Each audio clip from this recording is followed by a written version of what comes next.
Thanks for listening to the Pharmacy Podcast Network.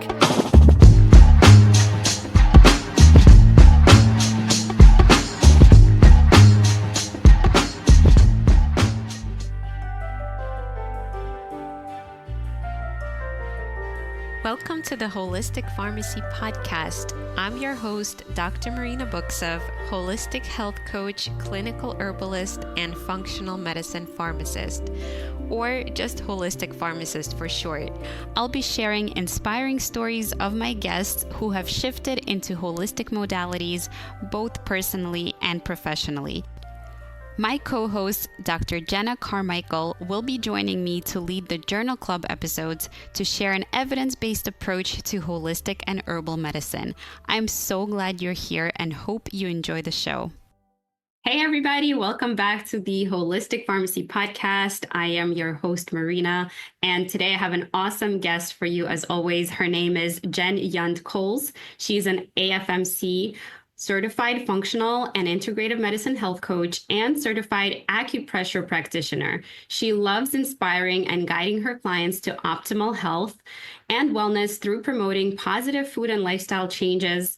And she was on her own healing journey for over a decade, first finding out she was gluten intolerant, struggling with debilitating abdominal pain and fibromyalgia, as well as overcoming SIBO, candida, and chronic stress. Through her research, her work with clients, and her personal story, she's especially adept at helping creatives and type A's support digestive health and the mood imbalances that often go along with them.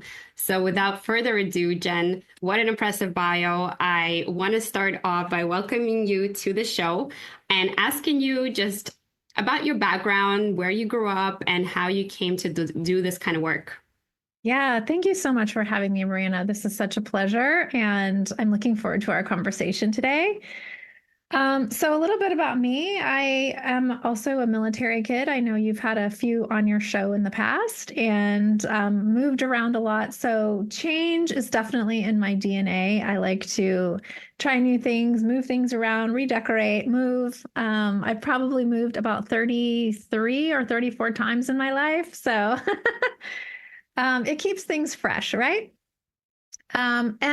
And part of that growing up, I don't know if this had anything to do with it, but I was a preemie. I was not breastfed. I was kind of brought into the world with, likely an impaired digestive tract and microbiome, right? So it all kind of started at an early age, and I spent my childhood with stomach aches, my teen years living on ibuprofen and Pepto-Bismol, and all the things like that. So didn't get a really great start.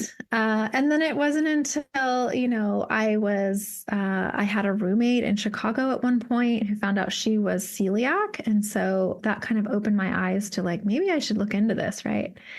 And found out I actually have an allergy or an antibody reaction to a separate protein in wheat, which is not gluten, but it's another one. So it's very interesting. So I kind of started changing my diet, and my eyes were kind of opening to alternatives and things like that.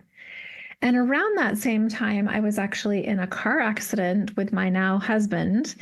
And that led me down the whole rabbit hole of finding alternatives for pain management. And so that's how I discovered Chinese medicine. And I did a lot of that study and then went into acupressure as well before my kids were born. And so I've worn many hats in my day. And, even as an art conservator in my early career, I studied art history and was repairing artwork for museums and galleries, and was exposed to many, many chemicals at that point in my life and just really didn't know better. And so, all those things start to take their toll, they kind of add up in the body, and slowly increasing the toxic load that I was carrying. And eventually many of those things caught up with me. There's so many more things I could talk about in between, but I think the big exclamation on everything was several years ago, my body just decided, you know what, you're kind of done. And I ended up with broken heart syndrome, which is a condition you can suffer from extreme stress or loss or trauma. And that actually led me down the whole path of learning more about functional medicine. That was my first introduction to functional medicine, and learned about SIBO that way because my doctor was like, "Hey, have you ever, have you ever heard of SIBO? Let's test you for that." Because what happened was my entire life I was constipated, and then all of a sudden I had broken heart syndrome, and then I had crazy diarrhea for years and years. And, it was really hard for them to figure out how to help me. And so, I did herbals and felt better for about 2 weeks. And then it came back, but a different form came back, which was hydrogen sulfide. And that is actually my specialty now because I was so driven and passionate about finding answers because my doctors were throwing their hands up in the air and giving me antidepressants and just saying, sorry, we don't know how to help you. And so that kind of just led me to my research and my determination to crack that code. And eventually I did. And I've had a practice for several years now, and word got out that I was helping people with SIBO. So that's how I ended up as the SIBO coach. I rebranded several years ago after I finished functional medicine school. And here I am in a nutshell. Wow. Well, thank you so much for sharing that history with us. I think it's so interesting that no matter what industry we may be in, we may get these kind of calls, right? Either a wake up call or a gentle knock, and it gets stronger and stronger, usually, if we don't pay attention, about either our own health or something going on in our life or environment or something within that industry that's toxic itself, like the solvents that you mentioned in the art industry. Which I think is fascinating. I always wish I became an artist, but I know that I too would have probably stumbled upon some things I didn't like. Like as a pharmacist, I stumbled upon things in the industry that I didn't like and I wanted to change. So I think, it's like this calling either for yourself or even for the greater collective. Once you hopefully persevere through your own challenges and then you want to kind of give back that torch and light the way for others. So I think that's beautiful. And also what I thought was interesting is that a lot of people, even people who have gone to a lot of doctors and have these medical histories that are complex and these diagnoses, some of them don't know their birth stories as far as whether they were born prematurely or whether they were breastfed. And all of these nuances, right, that you said shape the health of our microbiome and our immunity and our inflammatory responses and our nervous system even, right, like from early on. And that's not something that most people realize and connect the dots on unless you are in this more holistic and integrative space where we always ask those kind of questions. And it's not to make anybody feel ashamed for the way that they were brought up, because obviously they can't go back and control anything, but it's just to become aware of where those factors originated so that we understand what can be going on there. So I'm curious, because we're talking about SIBO, you're the SIBO coach. I also have, by the way, struggled a lot with digestive chronic gut issues my entire life as well.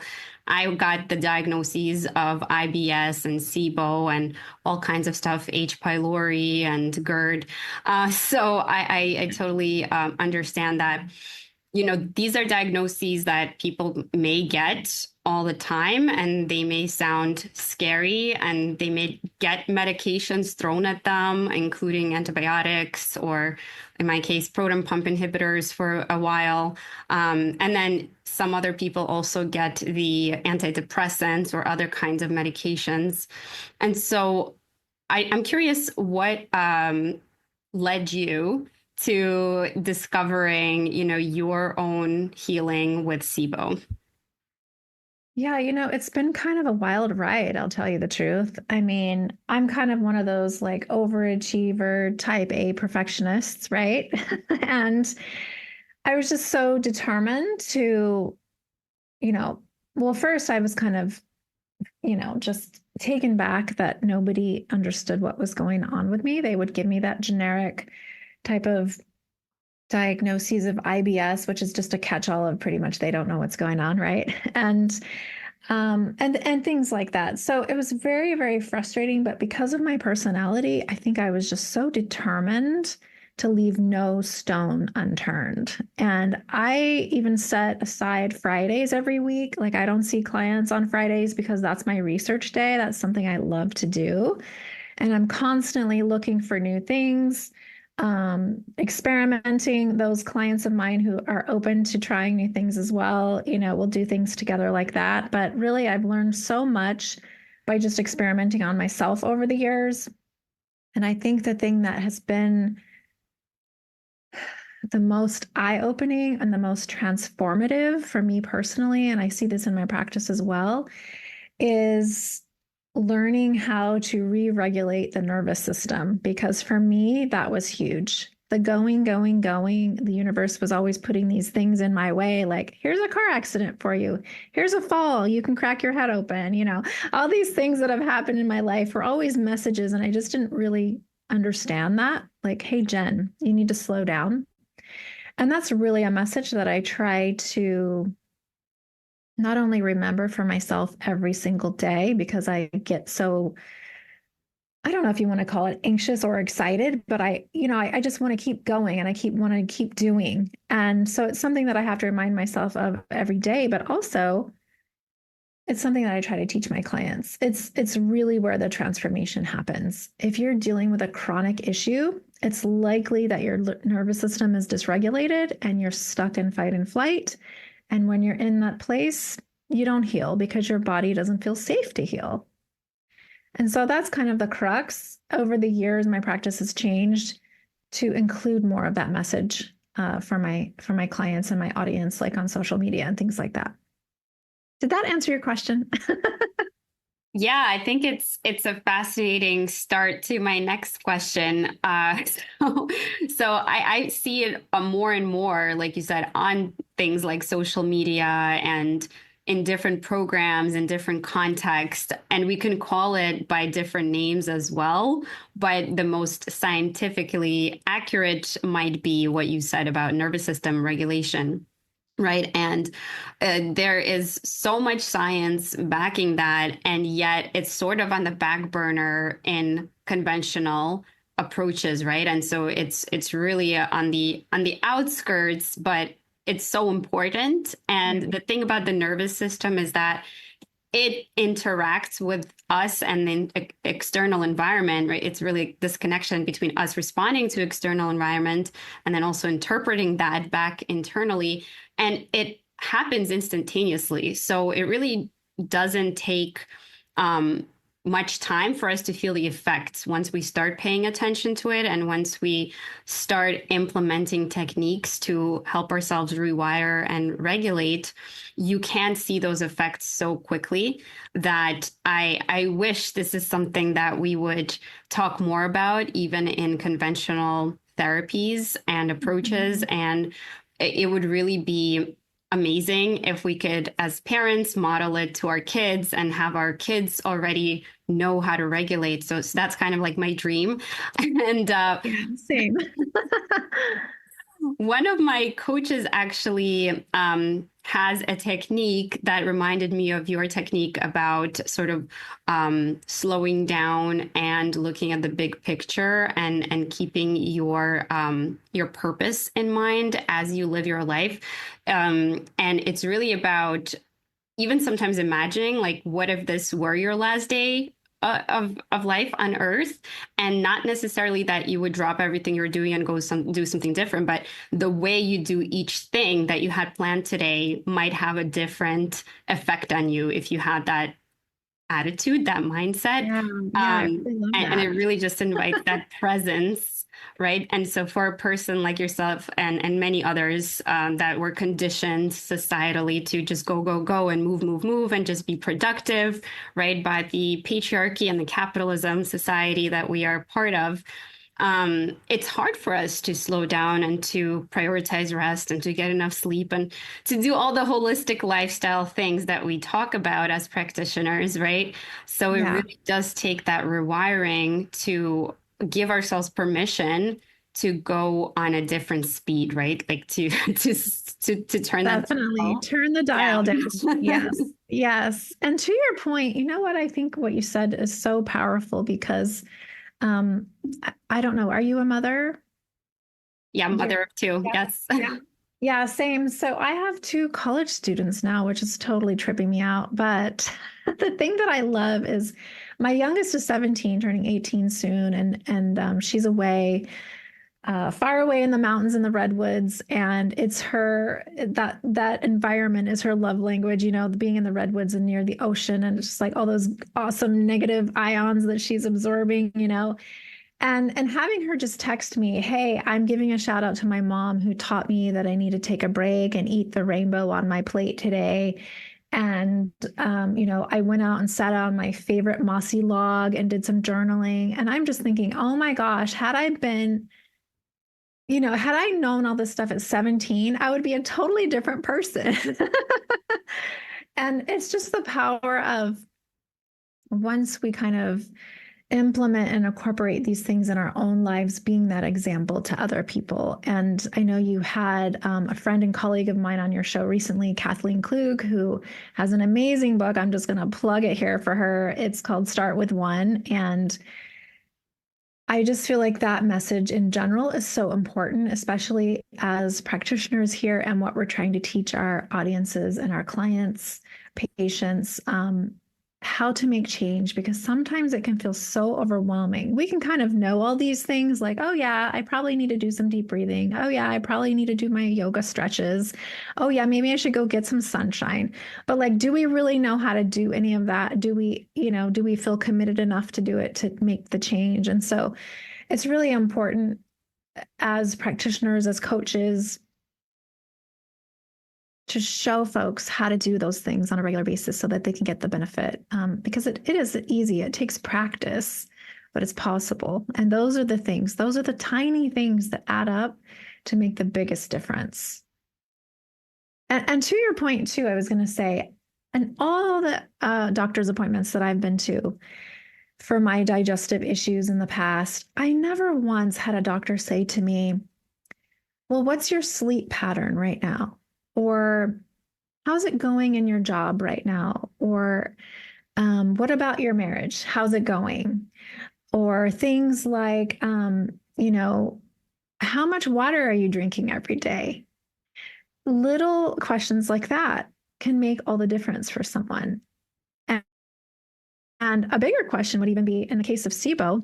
I've never heard a doctor ask me, well, why do you think it is that your immune system is tolerating this ongoing simmering infection in your gut? There's never any questions about what's your stress level and what's your immune system doing. And those are really important factors for overcoming any kind of chronic issue. But, you know, in this case, in my case, talking about SIBO. So to your point, I'm swinging all the way around back to the beginning of the circle is yes, it's really important for us to not only live these things, but to teach these things. Yeah, and the best way to teach it is by living it. So that's another full circle. And shout out to Kathleen here for her book. And I loved having her on the show. And her quote was amazing, which is, "It's so hard to change, but it's more difficult to stay the same." So yes. I really am taking that quote and sharing with people. And then just to plug another little quote from another mentor of mine, the change can be simple, but not easy. Right. So again, yes, we can know it intellectually, like you said, oh, yeah, you know, go outside, take a walk, drink more water, like all the things that you mentioned, de-stress. But like, how do you actually sit down and prioritize those things and put them into your calendar and live by them and actually prioritize those things? Like bedtime routine, you know, a good sleep schedule, and like starting your day off like with your cup full, right? And you mentioned another metaphor where health is really like a bucket, right? So you can overfill the bucket where like more and more disease processes can start to compile on all these toxins, and then it's our job to kind of like keep it nice and clean and do the detox and all the lifestyle and other shifts that we can implement to keep our cup clean. And of course, you can do it the other way around if you want to fill your cup or empty your cup, whatever you prefer.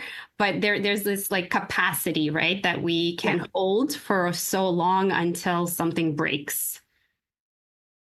Exactly. Yeah. I use that analogy sometimes in my practice for things like toxins or histamine overload. We have like a bucket and we can only tolerate so much. It starts overflowing and we start seeing symptoms, right? And it's really our duty and our responsibility to check in with those buckets sometimes because they do need to be either refilled, depending on what we're talking about, or emptied and cleansed. And, it's unfortunate that we live in a time that we have to do those things regularly, but it's imperative to avoid ongoing stress, physiological stressors, toxins, and all the things like you mentioned before. Yeah, so good point.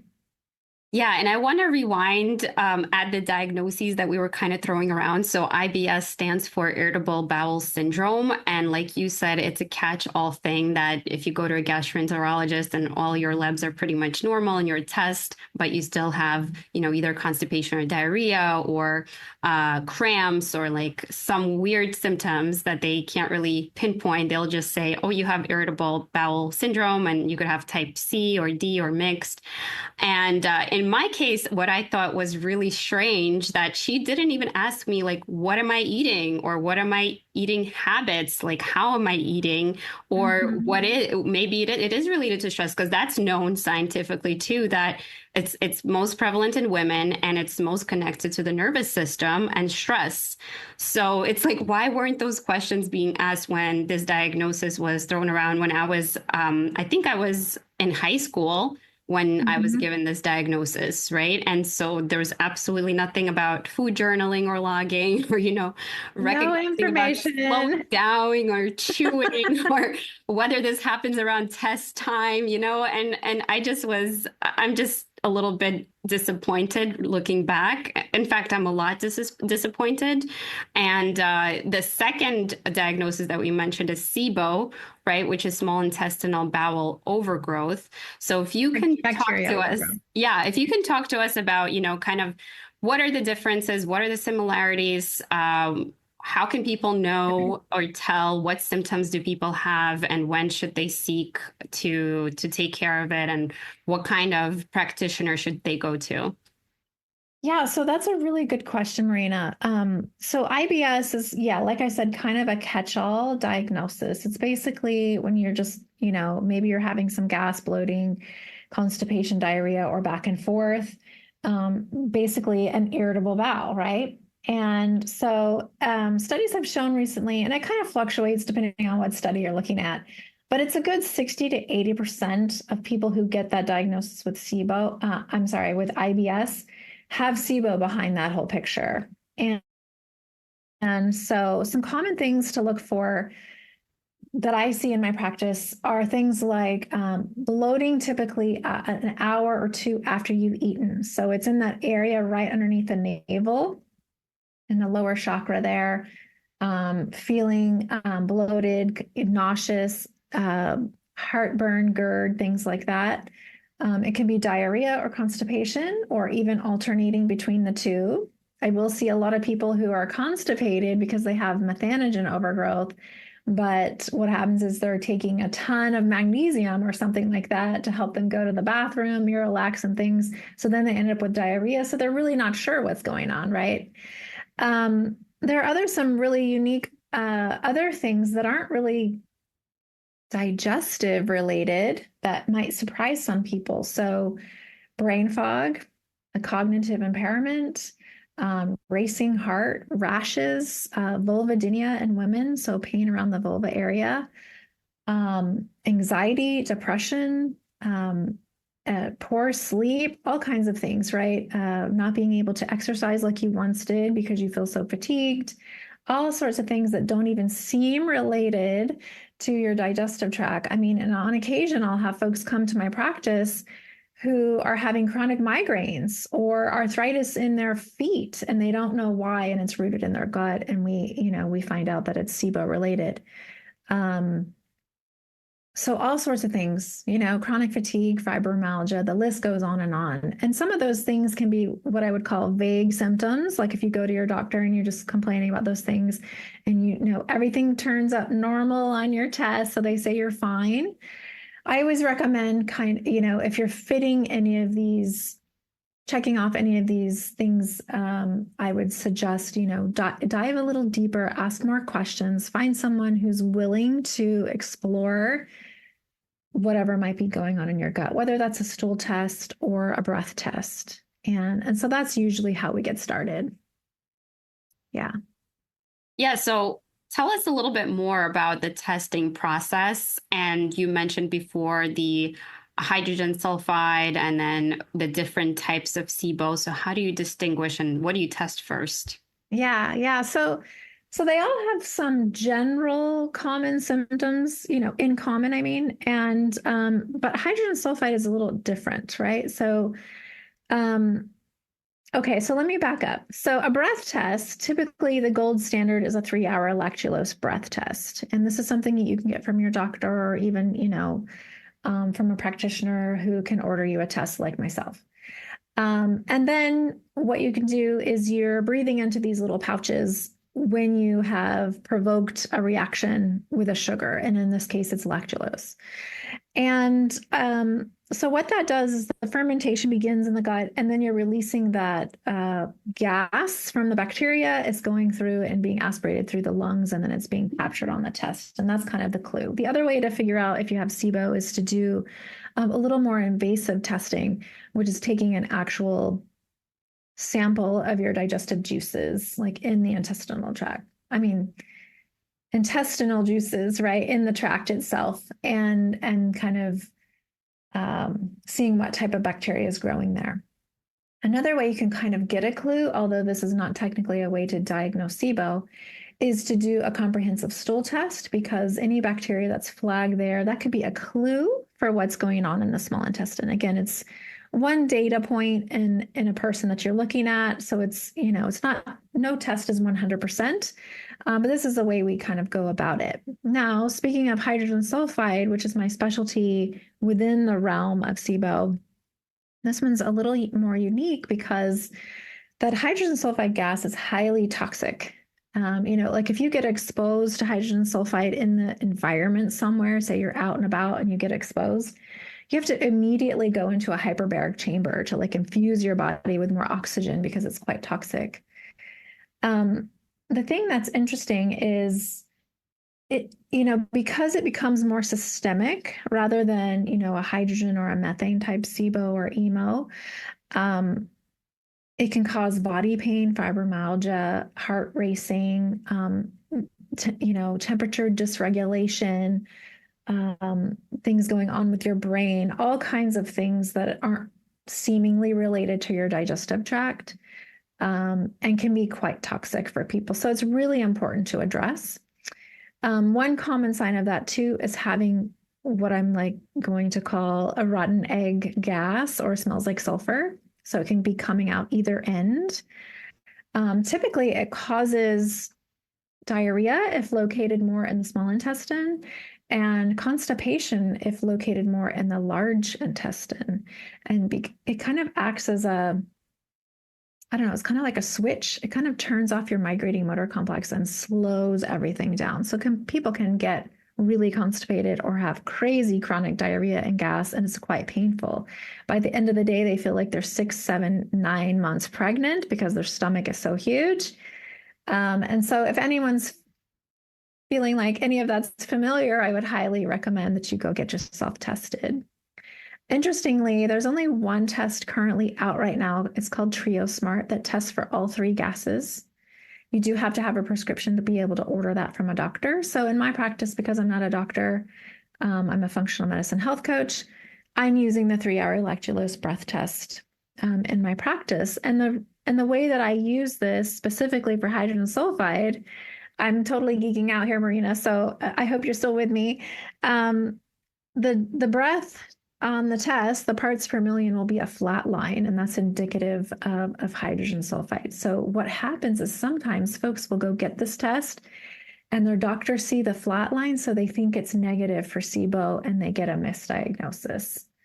So it's really important, and it does get missed. Unfortunately, conventional doctors, even GIs, aren't trained to read this or to understand how to read between the lines when they're looking at someone in front of them. Yeah. Did that answer? Yeah, Sometimes I start going on a tangent. I have more and more questions. This is great. So first, let me rewind just a tiny bit and say that we know the microbiome is important, and we want a diverse microbiome in the areas where they are commensal and beneficial and symbiotic. And then we don't want them in other areas. So the small intestine is not where we want the bacteria, because it causes all of these gases and goes into the blood and causes these systemic symptoms that you're mentioning. We want them to be just limited to the large intestine, where they help us with a bunch of stuff, including anti-inflammatory short chain fatty acids, and helping our immunity, and helping us activate vitamins and recirculate certain things. So we want that. And that's why the stool set test, like you said, can be a useful tool as well, to just see what's going on there. But we really don't want them in the small intestine. And I personally did the lactulose test, I believe, and I had to fast for at least 12, if not 24 hours before that. And honestly, I thought that the fasting itself was really therapeutic, and I started feeling better after that test right away. So I attributed to the fasting.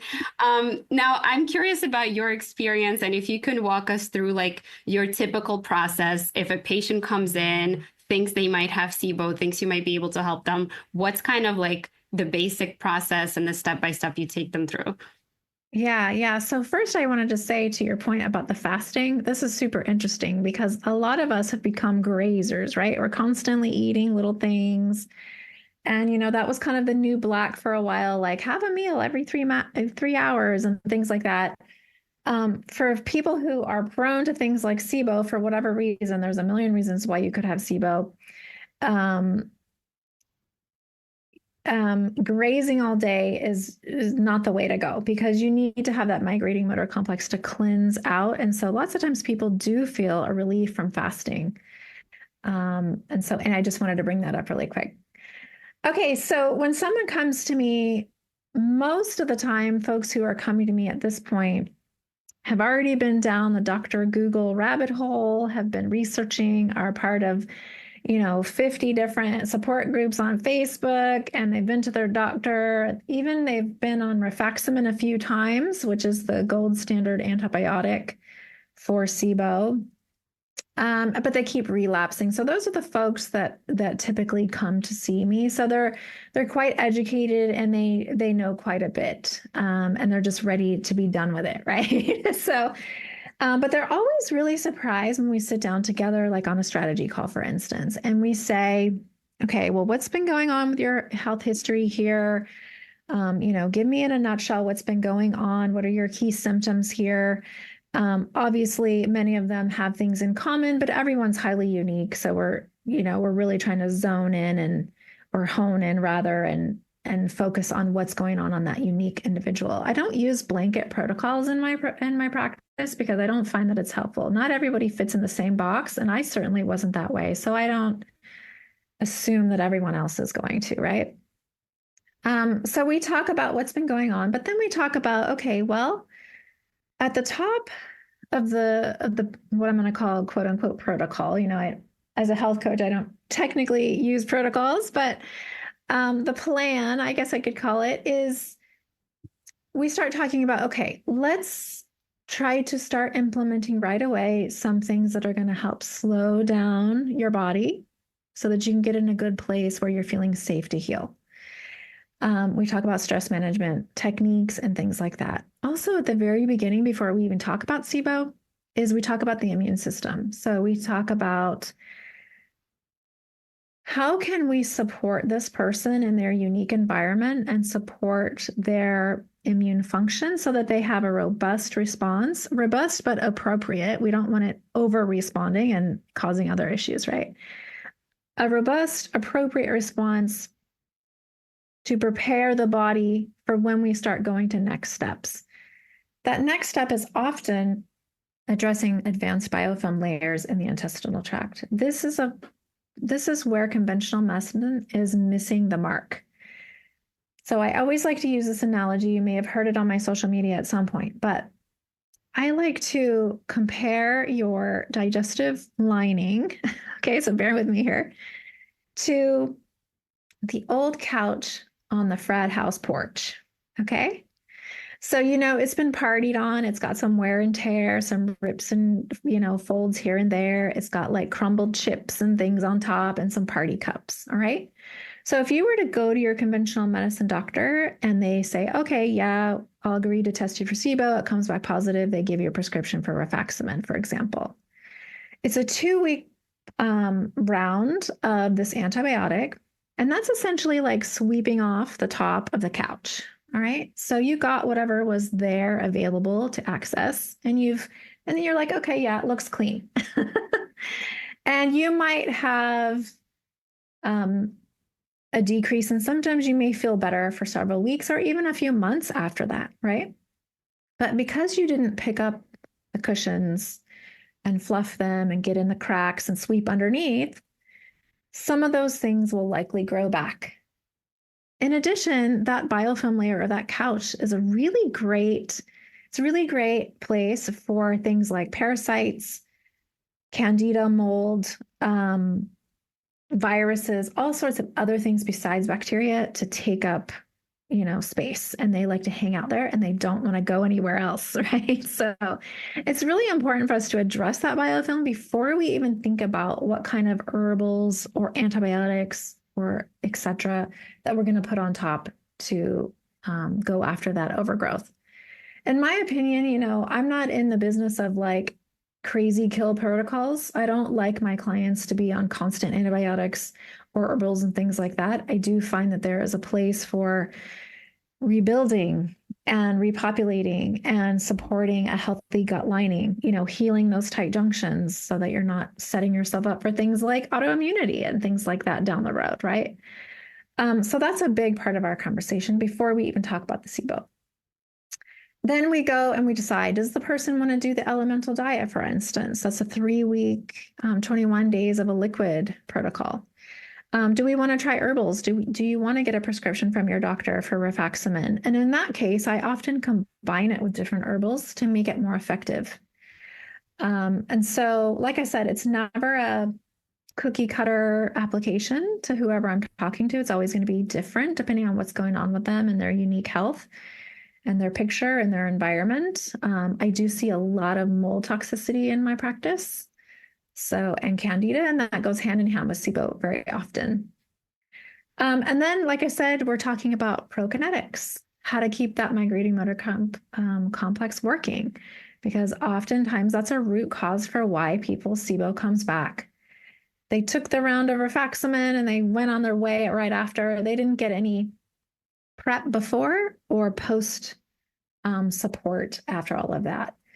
And then even after that, I'm talking about let's explore what's going on with your cellular activity and your cellular integrity, because lots of times that cellular membrane gets damaged from all that inflammation. We're talking about, is your mitochondria working properly? How can we support your liver?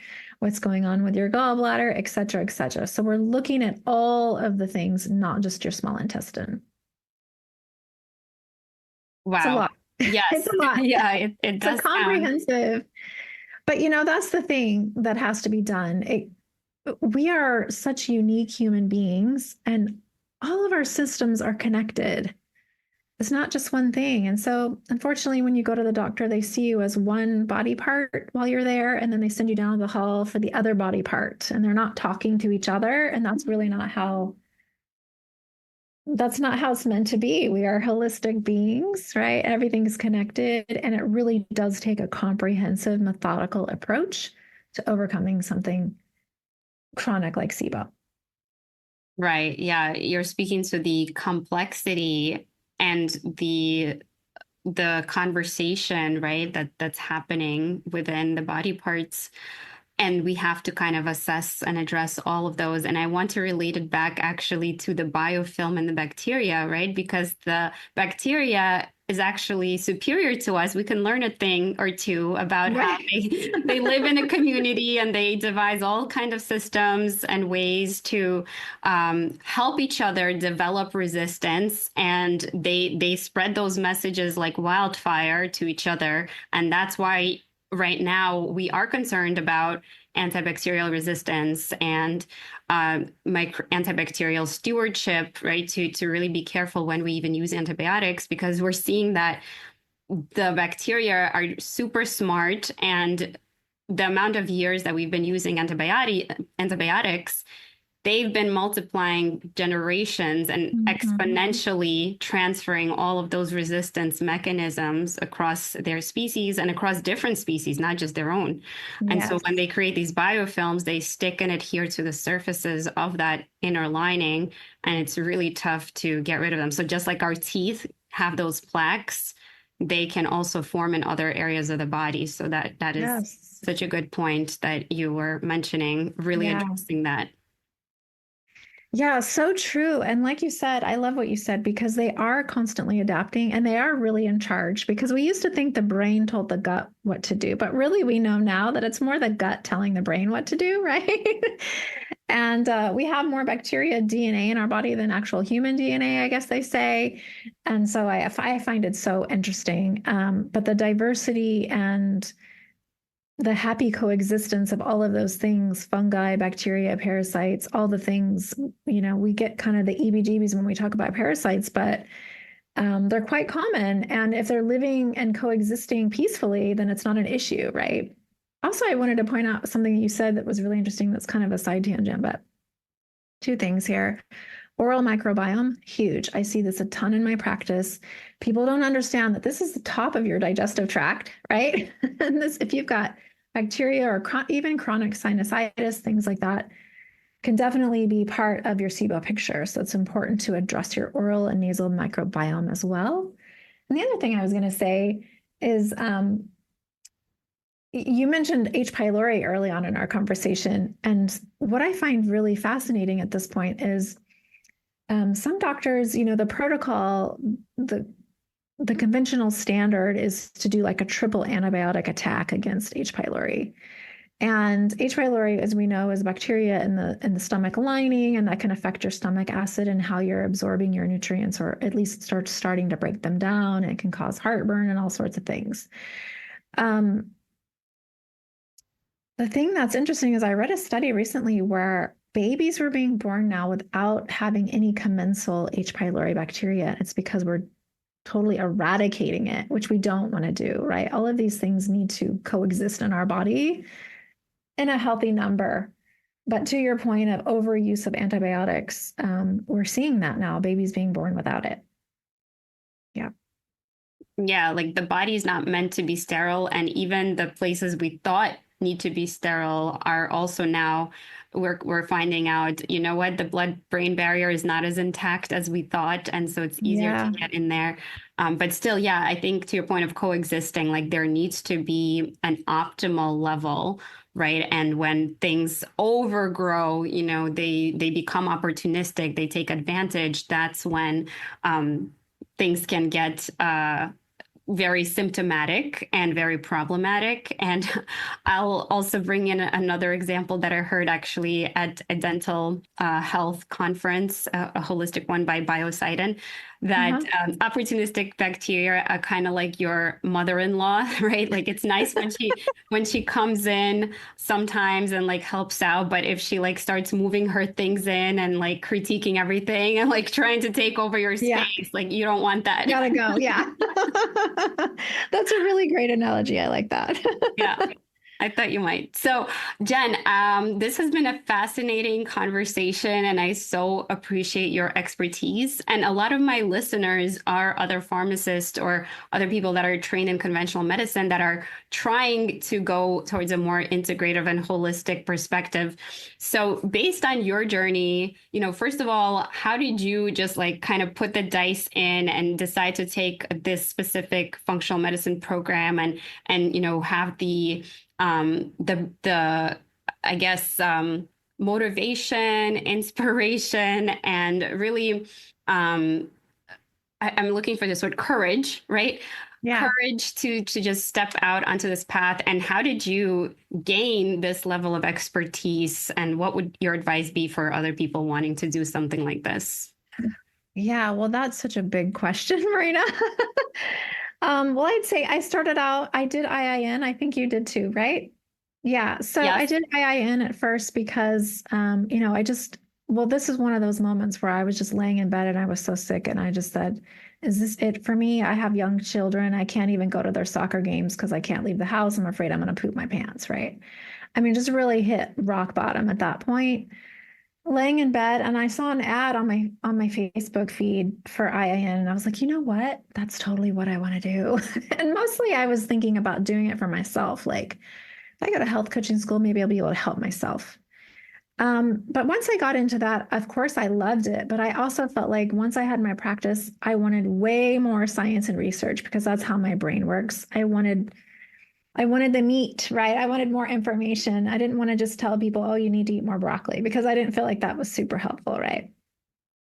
And so, and then I went down my whole broken heart and SIBO diagnosis journey. And I had a colleague from IIN who actually was going to the School of Applied Functional Medicine at the time. And when I was hearing her talk about things, I thought, oh my gosh, this is where I need to be.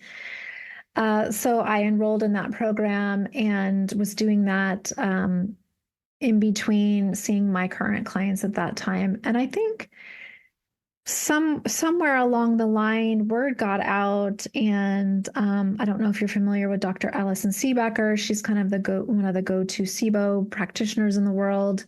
She invited me to be on a forum with international SIBO treating doctors and naturopaths, and I was the only health coach there, which was that was kind of flattering to me. These are all the people that I've been studying under, and so we were doing our own tests and experiments with vetting out testing and talking about hydrogen sulfide specifically, at the same time that I was still trying to overcome that myself and develop plans to help myself and my clients. I think the main thing would just be don't lose your vision.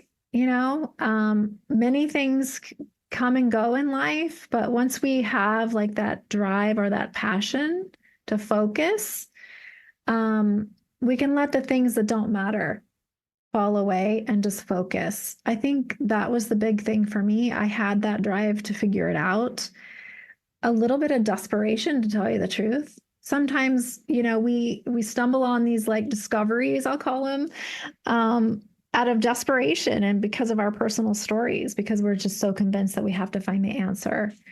I think the other thing too is asking for help, because sometimes when we feel like we're, in the case of like a pharmacist at this point, you're trained specifically in that area, but being open, being honest, being coachable, and asking for help from a colleague that's a step ahead of you, I think is also a key, and how we can learn and keep going forward. I'd also say too, surrounding yourself with like the most awesome people help bring you up as well. And I think that's been one key to my own success, is surrounding myself with like brilliant people. And I just learned so much from them. And I'm so grateful for their, I don't know if you want to call it companionship, relationships. I think that's mostly how I think I would tell someone to just keep going. Wow. Well, that was a perfect answer to a complicated question. So thank you so much once again. And if you have just one more minute, I'd love to do a rapid fire round with you. Okay. Okay. So the first question I always ask my guests is, what's the number one thing that people can do right now to increase their quality of life? Oh gosh, there's so many, right? What comes to my mind is, so my mom is from the South and she has a very thick accent, but growing up, she would always tell me, Jenny, you need to give yourself a break. And I always just thought that was so lame. because, I had things to do. But now that I'm like 50, I'm like, dang, give yourself a break. It's okay. Don't shame yourself. Rest when you need to. Take care of yourself first. I saw this really great quote from one of my colleagues who likes to say, you know how we always say, fill your pitcher first and then help other people? Yeah. Well, hers is a teacup on top of a saucer. And so she says, fill your teacup and let it run over into the saucer and then help other people from that saucer. And I just thought, like, wow, that's so wise, you know? But yeah, giving yourself a break. You deserve it. You deserve it. Yeah. I just have to comment right here that I was shocked when you said 2 kids, let alone 2 grown kids. And then you don't look anywhere near your age. Oh, thanks. Super young. So question number 2, what is your favorite hobby or something people may not know about you? Well, my favorite hobby right now is playing guitar. I've played guitar for about 30 years, but I recently got back into it in the last maybe 7 or 8. A lot of people know that, so I don't know if that's surprising. But I did just sign up for voice lessons a couple of months ago, so that's my new thing. And writing poetry and writing songs, it's just how I stay sane. Yeah. Love that. And the last rapid fire question, what's your favorite meal to either cook or eat? Ooh. Well, as a health coach, I probably shouldn't say this, but I think my favorite thing to eat is super nachos, like with all the stuff. But I wouldn't recommend that on a regular basis. I would say one thing I do enjoy preparing for myself or my family is my really good chicken soup. It has all kinds of vegetables in it. It's so savory and good. And at this time of year, I love making it. Another thing I was going to say was some people might not know this about me, but once upon a time, I owned a gluten-free bakery. And so did that for several years because baking is my love language. I love to bake for people. And one of my favorite things to make was coffee cake. Some of my friends would call it crack cake because it was so addictive. But mostly, all the colors. I try to sit down and have a meal that has all the colors. That's the thing that I like to do. Yeah. That's a great answer for a health coach. Yeah. And give me soup all year round, as well as the gluten-free baked goods too. Yeah, right.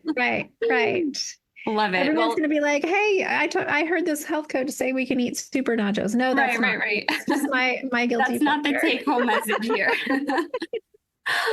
Well, Jen, you've been such a wonderful world of wisdom. So thank you again for coming on and sharing all that with us. Please tell the audience how they can get in touch with you, connect, learn more, and ask you more questions.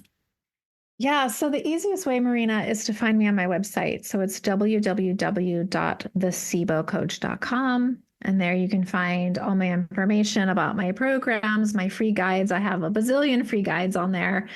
You can order labs and supplements and all sorts of things. So that's really the one-stop shop, how to find me. You can even book a call from the website. And right now I have a free guide on there. It's called Calm Your Mind, Calm Your Gut. And so I encourage your listeners to take advantage of that.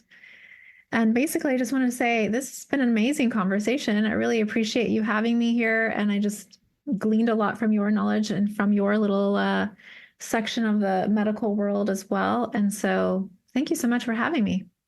Yeah, it's been an absolute pleasure. And that guide sounds amazing and right on point and everything that we discussed today. So thanks for putting that together for the audience. And I look forward to keeping in touch in the future. All right, take care. Yes. Bye. Thank you so much. Bye. Thank you for tuning in to the Holistic Pharmacy Podcast. I truly hope you enjoyed listening to this episode as much as we enjoyed creating it. If you learned something new from it, I'd love if you could leave us a 5-star review and share it with a friend who might love it too. You can find me on any of the podcast and social media platforms by looking up Holistic Pharmacist or Dr. Marina Buksov. Thank you for your support and see you next time.